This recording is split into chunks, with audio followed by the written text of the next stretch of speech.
स्वागत है आज के इस डीप डाइव में। देखिए, जो लोग परीक्षा की तैयारी कर रहे हैं उनके लिए आज का ये सत्र बहुत ही महत्वपूर्ण होने वाला है। आज हम इतिहास और साहित्य के ठीक 50 महत्वपूर्ण वस्तुनिष्ठ प्रश्नों का एक निर्बाध रिवीजन करेंगे। प्रश्न संख्या 1, रत्नावली नाटक के लेखक कौन थे? ये प्राचीन भारतीय साहित्य का एक बड़ा ही चर्चित नाटक है। जी, इसके जो विकल्प दिए गए हैं वो हैं option A Banabhatta, option B Harsha, option C Jayadev और ऑप्शन डी हरिशेन। अगर हम स्रोतों के आधार पर विश्लेषण करें तो बाणभट्ट और हरिशेन तो दरबारी कवि थे, जबकि रत्नावली की रचना खुद एक शासक ने की थी। तो तर्क के अनुसार सही उत्तर है ऑप्शन बी हर्ष। एकदम सही। आगे बढ़ते हैं। प्रश्न संख्या 2, गीत गोविंद के लेखक कौन है? यह कृति राधा कृष्ण के प्रेम का बहुत ही सुंदर वर्णन करती है। हाँ, ये बहुत प्रसिद्ध है। विकल्प हैं option A Jaydev, option B Banabhatta, option C Harsha और ऑप्शन डी हरिशेन।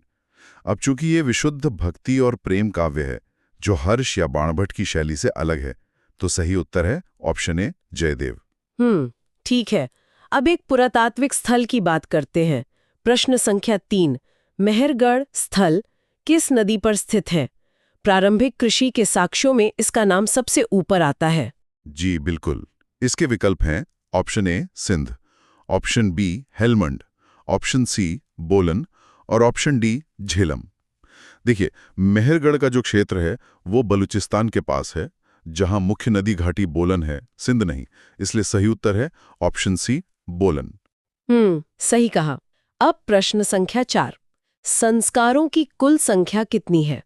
ये प्राचीन भारतीय समाज में जन्म से लेकर मृत्यु तक के जो नियम थे उनसे जुड़ा है।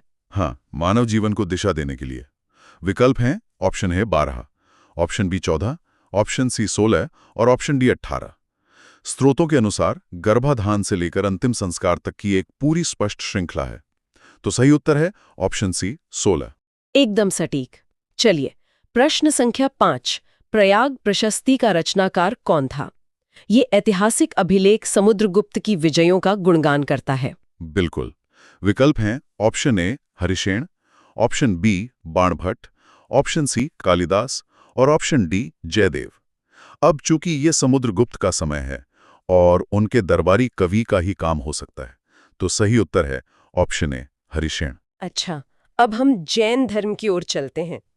प्रश्न संख्या 6, महावीर स्वामी के बचपन का नाम क्या था? ये उनके त्याग से पहले की बात है। जी। विकल्प देखते हैं। Option A Siddhartha, option B Vardhaman, option C Rahul और ऑप्शन डी शुद्धोधन। सिद्धार्थ और राहुल तो बौद्ध धर्म से जुड़े नाम हैं। स्रोत के अनुसार इनका नाम वर्धमान था। तो सही उत्तर है ऑप्शन बी वर्धमान। बिल्कुल सही। प्रश्न संख्या 7 भी इन्हीं से जुड़ा है। महावीर स्वामी द्वारा गृह त्याग किस आयु में किया गया? सत्य की खोज के लिए यह एक बहुत बड़ा कदम था। हाँ, बहुत कठिन निर्णय था। विकल्प है ऑप्शन ए 25 वर्ष, ऑप्शन बी 28 वर्ष, ऑप्शन सी 30 वर्ष और ऑप्शन डी 35 वर्ष। जैन स्रोतों में स्पष्ट है कि उन्होंने युवावस्था के बाद ये निर्णय लिया था। तो सही उत्तर है ऑप्शन सी 30 वर्ष। और इसके बाद का संघर्ष भी लंबा था। प्रश्न संख्या 8, महावीर स्वामी को ज्ञान की प्राप्ति कितने वर्ष की तपस्या के बाद हुई? जी। विकल्प हैं ऑप्शन ए 10 वर्ष, ऑप्शन बी 11 वर्ष, ऑप्शन सी 12 वर्ष और ऑप्शन डी 14 वर्ष। ज्ञान या कैवल्य प्राप्त करने से पहले उनका शारीरिक और मानसिक तप काफी लंबा चला था। तो सही उत्तर है ऑप्शन सी 12 वर्ष। सही है। अब हम खंड 2 यानी वैदिक काल और सभ्यताओं पर आते हैं। प्रश्न संख्या 9, वैदिक काल में किस पशु को धन्य या कहें कि अघन्य कहा गया है? बिल्कुल। विकल्प हैं ऑप्शन ए घोड़ा, ऑप्शन बी गाय, ऑप्शन सी बैल और ऑप्शन डी हाथी। अघन्या का अर्थ ही है जिसका वध न किया जाए, और उस समय की अर्थव्यवस्था पूरी तरह से इसी पशु पर टिकी थी। तो सही उत्तर है ऑप्शन बी गाय। एकदम सही। अब देखिए प्रश्न संख्या 10, निम्नलिखित में कौन सा वेद सबसे प्राचीन है? भारतीय दर्शन का मूल स्रोत यहीं से शुरू होता है। हाँ, विकल्प हैं option A Yajurveda, option B Samaveda, option C Rigveda और ऑप्शन डी अथर्ववेद। अगर हम कालक्रम को देखें तो देवताओं की स्तुति वाला पहला ग्रंथ यही था। तो सही उत्तर है ऑप्शन सी, ऋग्वेद। आगे बढ़ते हैं। प्रश्न संख्या 11, मानव द्वारा सर्वप्रथम प्रयुक्त अनाज कौन सा था? जब इंसान ने बसना शुरू किया तो सबसे पहले क्या उगाया? ये बहुत दिलचस्प है। विकल्प हैं ऑप्शन ए गेहूं, ऑप्शन बी चावल, ऑप्शन सी जौ और ऑप्शन डी बाजरा। ये अनाज उगाना अपेक्षाकृत आसान था और कठोर मौसम भी झेल सकता था। तो सही उत्तर है ऑप्शन सी, जौ। बिल्कुल। और खेती की शुरुआत भी खास काल में हुई। प्रश्न संख्या 12, खाद्यान्नों की कृषि सर्वप्रथम किस काल में प्रारंभ हुई थी?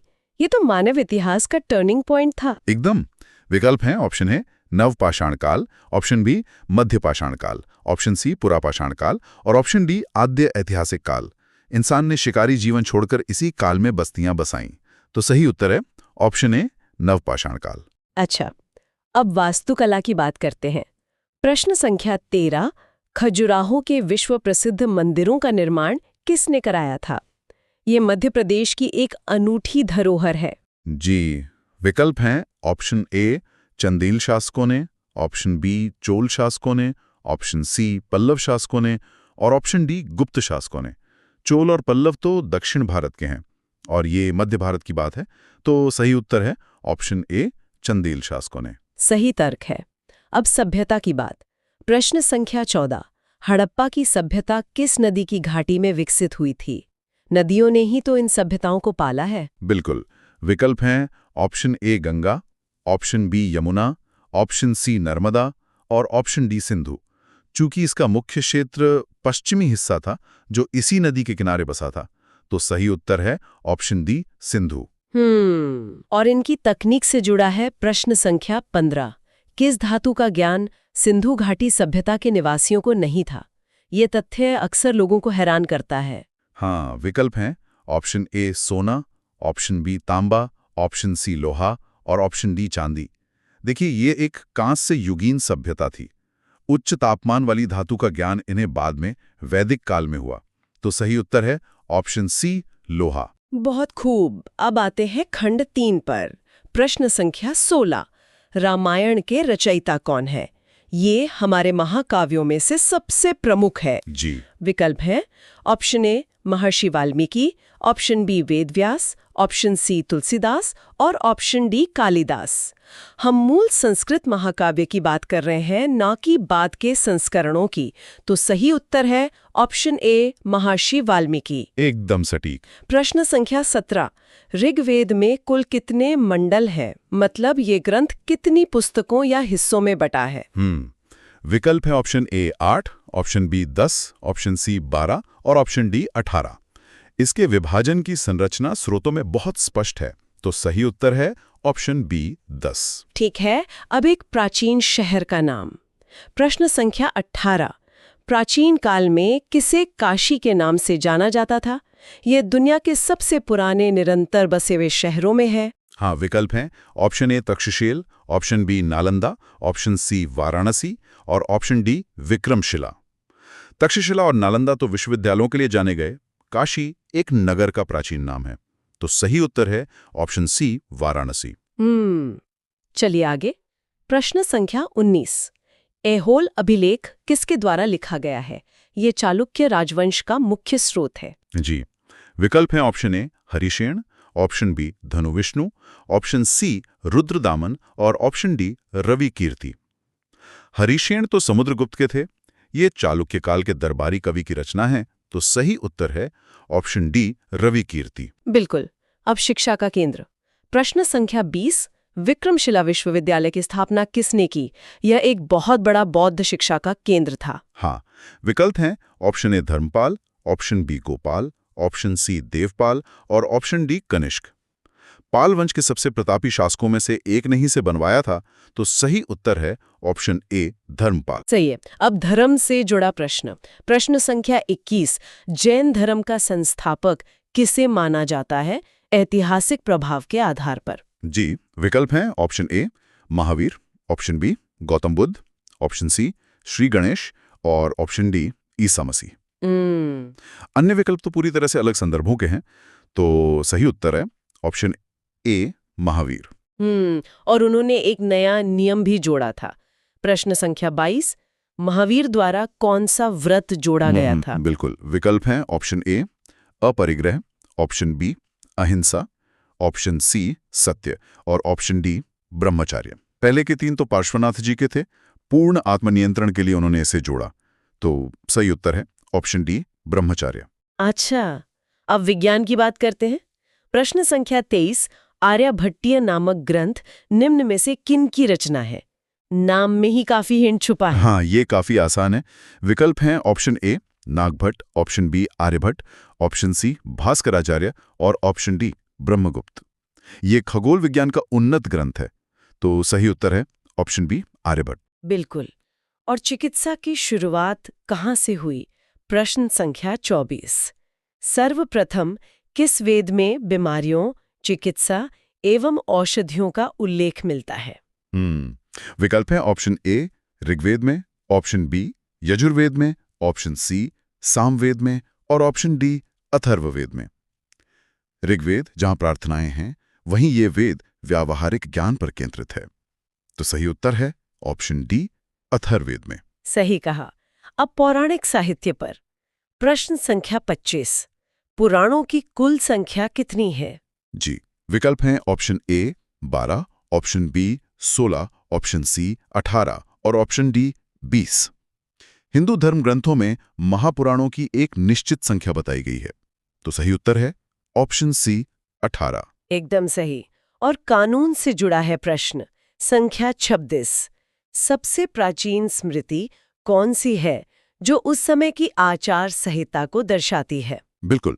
विकल्प है option A Yajnavalkya Smriti, option B Narada Smriti, option C Manusmriti और ऑप्शन डी पराशर स्मृति। सामाजिक नियमों को व्यवस्थित करने वाला यह सबसे पहला प्रमुख ग्रंथ था, तो सही उत्तर है ऑप्शन सी मनुस्मृति। अब कहानियों की बात। प्रश्न संख्या 27, पंचतंत्र किसके द्वारा रचित ग्रंथ है? हाँ, ये बहुत प्रसिद्ध है। विकल्प हैं option A Kalidas, option B Vishnu Sharma, option C Banabhatta और ऑप्शन डी चाणक्य। राजा के मूर्ख पुत्रों को राजनीति सिखाने के लिए ही इसे लिखा गया था, तो सही उत्तर है ऑप्शन बी विष्णु शर्मा। सही। और नगरों के निर्माण में प्रश्न संख्या 28, कुसुमपुर यानी पाटलिपुत्र नगर का निर्माण किसने करवाया था? जी, विकल्प हैं option A Ajatashatru, option B Bimbisara, option C Udayan और ऑप्शन डी अशोक। यह रणनीतिक शहर अजातशत्रु के पुत्र द्वारा बसाया गया था, तो सही उत्तर है ऑप्शन सी उदयन। अब वेदों को समझने के लिए प्रश्न संख्या 29, वेदांगों की कुल संख्या कितनी है? बिल्कुल। विकल्प हैं option A 4, option B 6, option C 8 और ऑप्शन डी 10। वेदों के सही उच्चारण और अर्थ के लिए इनकी रचना की गई थी, तो सही उत्तर है ऑप्शन बी 6। एकदम सटीक। अब हम खंड 4 यानी विश्व इतिहास की ओर चलते हैं। प्रश्न संख्या 30, मेसोपोटामिया सभ्यता की विश्व को सबसे बड़ी देन किस क्षेत्र में थी? हाँ, ये बहुत महत्वपूर्ण है। विकल्प हैं ऑप्शन ए चिकित्सा के क्षेत्र में, ऑप्शन बी साहित्य के क्षेत्र में, ऑप्शन सी काल गणना व गणित के क्षेत्र में और ऑप्शन डी शिल्पकला के क्षेत्र में। आज जो हम 60 मिनट का घंटा देखते हैं, वो यहीं से आया है, तो सही उत्तर है ऑप्शन सी काल गणना व गणित के क्षेत्र में। सोचिए कितना अद्भुत है। खैर, प्रश्न संख्या 31, मेसोपोटामिया के लोग किस पर लिखा करते थे? उस समय कागज तो था नहीं। जी, विकल्प हैं ऑप्शन ए पेड़, ऑप्शन बी ताम्रपत्रों पर, ऑप्शन सी मिट्टी की पट्टिकाओं पर और ऑप्शन डी कागज पर। वे गीली मिट्टी पर सरकंडे से लिखकर उसे पका लेते थे, तो सही उत्तर है ऑप्शन सी मिट्टी की पट्टिकाओं पर। और ये सभ्यता बसी कहाँ थी? प्रश्न संख्या 32, मेसोपोटामिया की सभ्यता किस नदी के किनारे विकसित हुई थी? बिल्कुल। विकल्प हैं ऑप्शन ए नील नदी, ऑप्शन बी सिंधु नदी, ऑप्शन सी दजला फुरात नदी और ऑप्शन डी अमेजन नदी। नील मिस्र से है और सिंधु हड़प्पा से। ये सभ्यता मध्य पूर्व में पनपी थी, तो सही उत्तर है ऑप्शन सी दजला फुरात नदी। सही है। अब एक बड़े साम्राज्य की बात। प्रश्न संख्या 33, चंगेज खान का मूल नाम क्या था? विकल्प हैं option A Temujin, option B Yusufzai, option C Jochi और ऑप्शन डी मोंके। वो एक आम कबीले का लड़का था जो बाद में चंगेज खान बना। तो सही उत्तर है ऑप्शन ए, तेमुजिन। अब यूरोप की ओर चलते हैं। प्रश्न संख्या 34। यूरोप में पुनर्जागरण का सूत्रपात कहां से हुआ? जी, विकल्प हैं option A, Italy, option B, France, option C, England और ऑप्शन डी, जर्मनी। ज्ञान और कला के इस नए उदय की सबसे पहली लहर इसी देश से उठी थी। तो सही उत्तर है ऑप्शन ए, इटली। बिल्कुल। और इस विचार का केंद्र क्या था? प्रश्न संख्या 35। निम्न में से किस विद्वान को मानवतावाद का पिता कहा जाता है? हाँ, विकल्प है option A, Chaucer, option B, Machiavelli, option C, Petrarch और ऑप्शन डी, दांते। इन्होंने इंसान की भावनाओं को केंद्र में रखा। तो सही उत्तर है ऑप्शन सी, पेट्रार्क। एकदम सही। और मशीनों का युग कब आया? प्रश्न संख्या 36। औद्योगिक क्रांति सबसे पहले कब हुई थी? जी, विकल्प है ऑप्शन ए, 17वीं शताब्दी में, ऑप्शन बी, 18वीं शताब्दी में, ऑप्शन सी, 19वीं शताब्दी में और ऑप्शन डी, 20वीं शताब्दी में। यह बदलाव इंग्लैंड से शुरू होकर पूरी दुनिया में फैला। तो सही उत्तर है ऑप्शन बी, 18वीं शताब्दी में। अब पूर्व की एक शक्ति की बात। प्रश्न संख्या 37। जापान में मेजी पुनर्स्थापना कब हुई? बिल्कुल। विकल्प है ऑप्शन ए, 1868 ई में, ऑप्शन बी, 1869 ई में, ऑप्शन सी, 1870 ई में और ऑप्शन डी, 1871 ई में। सम्राट के सत्ता में लौटते ही जापान ने खुद को आधुनिक बनाया। तो सही उत्तर है ऑप्शन ए, 1868 ई में। सही है। और इसी से जुड़ा है प्रश्न संख्या 38। उगते हुए सूर्य का देश किसे कहा जाता है? अब विकल्प हैं ऑप्शन ए, चीन, option B, Japan, option C, New Zealand और ऑप्शन डी, रूस। प्रशांत महासागर में अपनी भौगोलिक स्थिति के कारण इसे यह नाम मिला। तो सही उत्तर है ऑप्शन बी, जापान। बहुत बढ़िया। अब आते हैं आखिरी खंड 5 पर। प्रश्न संख्या 39। ऋग्वैदिक काल में निष्क किस अंग का आभूषण था? जी, विकल्प हैं ऑप्शन ए, कान का, ऑप्शन बी, गला का, ऑप्शन सी, बाहु का और ऑप्शन डी, कलाई का। यह मूल रूप से सोने का एक हार हुआ करता था जो बाद में सिक्के की तरह इस्तेमाल हुआ। तो सही उत्तर है ऑप्शन बी, गला का। अब वेदों की संरचना पर। प्रश्न संख्या 40। ऋग्वेद संहिता का 9वां मंडल पूर्णतः किसको समर्पित है? बिल्कुल। विकल्प हैं ऑप्शन ए, इंद्र और उनका हाथी, ऑप्शन बी, उर्वशी एवं स्वर्ग, ऑप्शन सी, पौधों और जड़ी बूटियों से संबंधित देवतागण और ऑप्शन डी, सोम और इस पाए पर नामाकृत देवता। यह एक विशेष पौधे के रस पर केंद्रित है। तो सही उत्तर है ऑप्शन डी, सोम और इस पाए पर नामाकृत देवता। एकदम सटीक। वास्तुकला से जुड़ा एक और सवाल है। प्रश्न संख्या 41। सर्वप्रथम स्तूप शब्द कहाँ मिलता है? लोग इसे सीधे बौद्ध धर्म से जोड़ते हैं। हाँ, विकल्प हैं option A, Rigveda, option B, Jataka Katha, option C, अर्थशास्त्र और ऑप्शन डी, अष्टाध्यायी। शुरुआत में इसका अर्थ अग्नि की उठती हुई ज्वालाओं से था। तो सही उत्तर है ऑप्शन ए, ऋग्वेद। ये बहुत दिलचस्प है। प्रश्न संख्या 42। प्रसिद्ध 10 राजाओं का युद्ध किस नदी के तट पर लड़ा गया था? जी, विकल्प हैं option A, Ganga, option B, Brahmaputra, option C, Kaveri और ऑप्शन डी, परुष्णी। आज हम इसे रावी नदी के नाम से जानते हैं। तो सही उत्तर है ऑप्शन डी, परुष्णी। बिल्कुल। अब हमारे महाकाव्य पर एक और प्रश्न। प्रश्न संख्या 43। महाभारत मूलतः किस नाम से जानी जाती थी? हाँ, विकल्प हैं ऑप्शन ए, वृहत कथा, ऑप्शन बी, ब्राह्मण, ऑप्शन सी, वृहत संहिता और ऑप्शन डी, जय संहिता। शुरुआत में यह केवल विजय की कथा थी। तो सही उत्तर है ऑप्शन डी, जय संहिता। सही कहा। अब हमारे राष्ट्रीय प्रतीक की बारी। प्रश्न संख्या 44। भारतीय प्रतीक पर उत्कीर्ण सत्यमेव जयते शब्द कहाँ से लिया गया है? जी, विकल्प हैं ऑप्शन ए, ऋग्वेद से, ऑप्शन बी, भगवद गीता से, ऑप्शन सी, मुंडकोपनिषद से और ऑप्शन डी, मत्स्य पुराण से। इसका अर्थ है सत्य की ही जीत होती है। तो सही उत्तर है ऑप्शन सी, मुंडकोपनिषद से। एक और प्रसिद्ध प्रार्थना है। प्रश्न संख्या 45।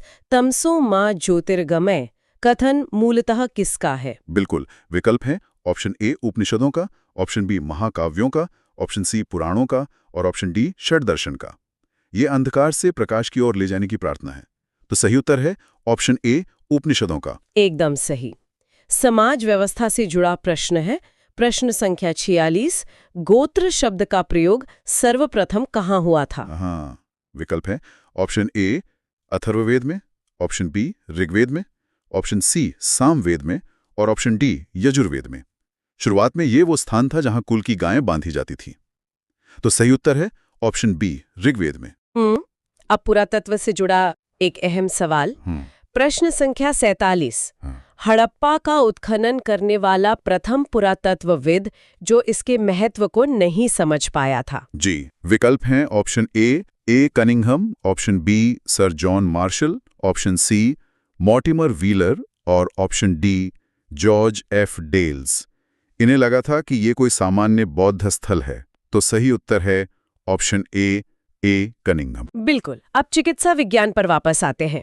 प्रश्न संख्या 48। आयुर्वेद अर्थात जीवन का विज्ञान, इसका उल्लेख सर्वप्रथम किस वेद में मिलता है? हाँ, विकल्प हैं ऑप्शन ए अरण्यक में, ऑप्शन बी सामवेद में, ऑप्शन सी यजुर्वेद में और ऑप्शन डी अथर्ववेद में। व्यावहारिक जीवन और चिकित्सा इसी का हिस्सा हैं। तो सही उत्तर है ऑप्शन डी अथर्ववेद में। एकदम सटीक। और दार्शनिक ग्रंथों की संख्या। प्रश्न संख्या 49। उपनिषद जिन्हें वेदांत के नाम से जाना जाता है की कुल संख्या कितनी है? जी, विकल्प हैं option A 96, option B 105, option C 108 और ऑप्शन डी 112। भारतीय दर्शन की सबसे गहरी बातें इन्हीं में हैं। तो सही उत्तर है ऑप्शन सी 108। और अब इस डीप डाइव का अंतिम प्रश्न, प्रश्न संख्या 50। ऋग्वेद में कुल सूक्तों की संख्या कितनी है? बिल्कुल, विकल्प है option A 1011, option B 1013, option C 1015 और ऑप्शन डी 1028। ये 10 मंडलों में विभाजित एक विशाल संग्रह है। तो सही उत्तर है ऑप्शन डी 1028। बहुत ही शानदार। तो इस तरह से हमने बिना किसी त्रुटि के पूरे 50 महत्वपूर्ण प्रश्नों का ये क्रमिक रिवीजन पूरा कर लिया है। इन 50 प्रश्नों को हल करते हुए ये देखना दिलचस्प है कि मानव सभ्यता का विकास कैसे एक दूसरे से जुड़ा है।